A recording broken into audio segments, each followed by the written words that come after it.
Assalamualaikum. I welcome all of you here today in press conference for self-help group of engineers.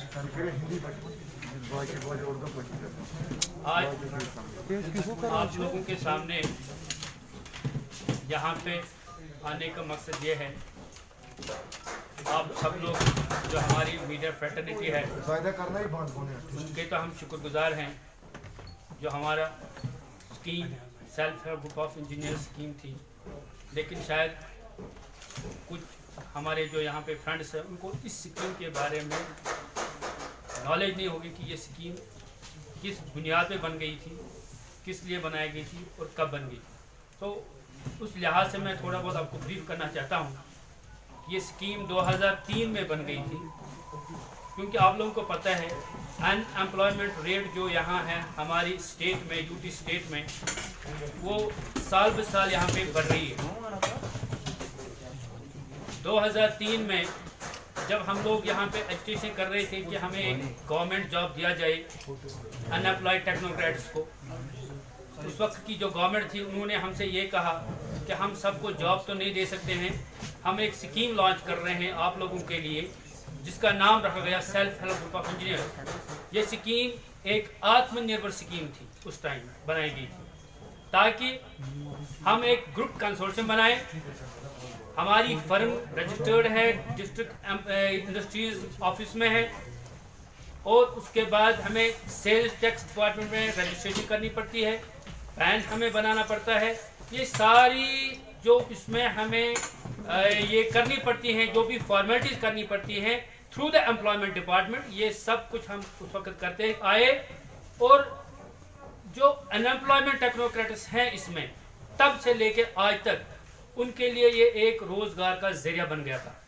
वो कभी कोई अगर 1500 रुपये पे सेल्समैनशिप करता था, उसने आके वो छोड़ के इस स्कीम को ज्वाइन किया।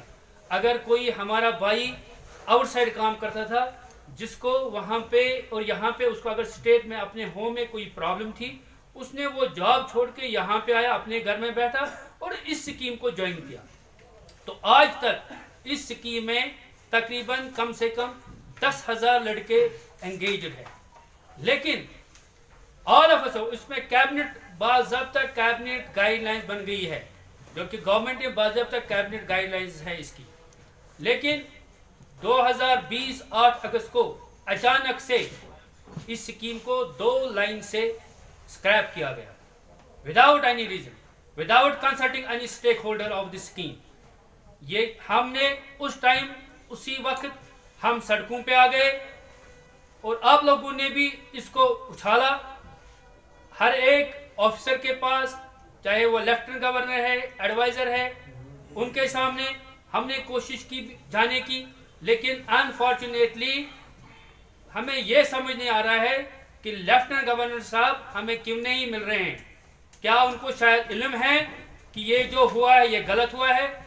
जो ये अनएम्प्लॉयड यूथ है जिसके लिए वो कह रहे हैं कि हम आए हैं यहाँ पे डेवलपमेंट करने के लिए, हम यहाँ पे अनएम्प्लॉयड यूथ को एम्प्लॉयमेंट देना चाहते हैं।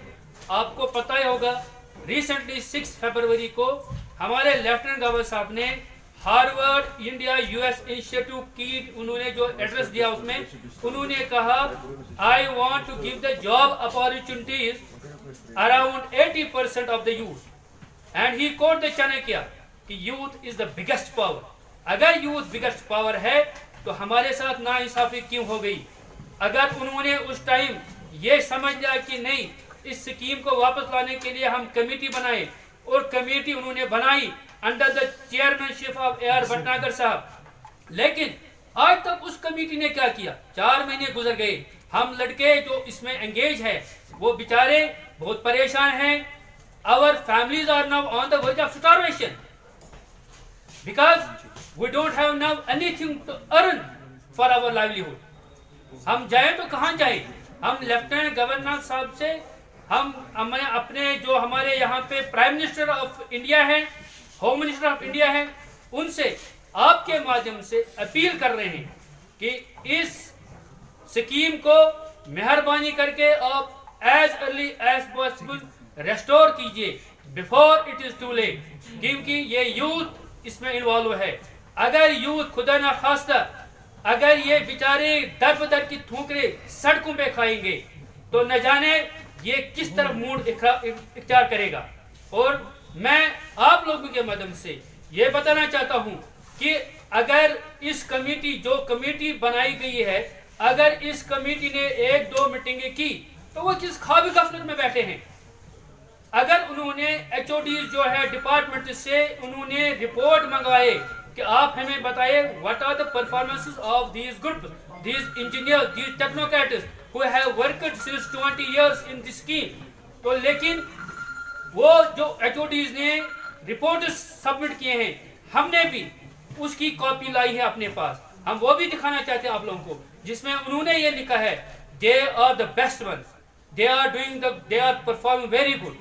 अगर ये सब कुछ भी गया वहां पे सेक्रेटरीट में, तो आज तक कमेटी कोई जवाब क्यों नहीं दे पा रही है, कोई डिसीजन क्यों नहीं ले रही है।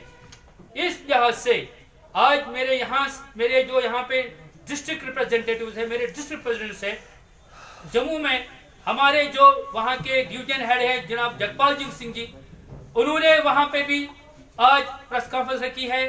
पता नहीं वो वहाँ पे हो जाए ना हो जाए, लेकिन हम आज आप लोगों के सामने गवर्नमेंट को ये खासकर prime minister of India, home minister of India, जनाब लेफ्टिनेंट गवर्नर साहब से, चीफ सेक्रेटरी साहब से, भटनागर साहब से, सारे एडवाइजर साहब से ये अपील कर रहे हैं।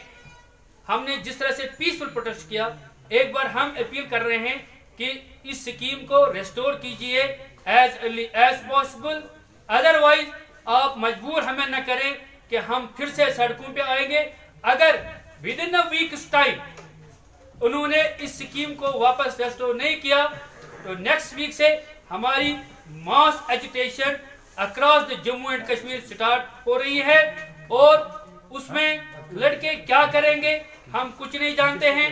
उस वक्त उसका जो भी रिजल्ट आएगा उसकी सारी जिम्मेवारी इस वक्त की गवर्नमेंट पे होगी। Thank you very much.